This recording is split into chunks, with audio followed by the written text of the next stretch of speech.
পূর্ব মেদিনীপুর জেলার রামনগর বিধানসভা কেন্দ্রের বিধানসভা নির্বাচনের আগে দলকে মজবুত এবং কর্মীদের সঙ্গে নিরন্তর যোগাযোগের জন্য দলীয় কার্যালয় উদ্বোধন করেন রামনগর বাজারে। শুক্রবার রামনগর 1 ব্লকের রামনগর বাজারে উপরে নির্বাচনকে সুষ্ঠুভাবে পরিচালনা করতে ফিতে কেটে দলীয় কার্যালয়ের শুভ উদ্বোধন করলেন কাঁথির সাংসদ সৌমেন্দু অধিকারী।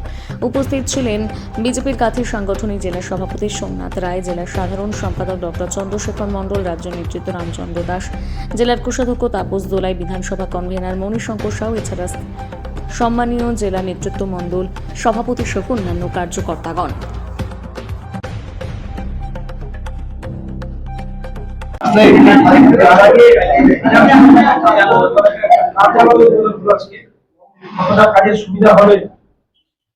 দেখুন, একটা নির্বাচনের কার্যালয় মানে হচ্ছে গিয়ে মন্দির।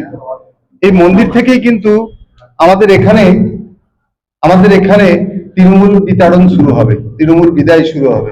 আমরা এই গণতন্ত্রের মন্দিরে আজকে প্রাণ প্রতিষ্ঠা করলাম, আর আগামী দিনে গণতন্ত্র প্রতিষ্ঠা হবে, উন্নয়ন প্রতিষ্ঠা হবে।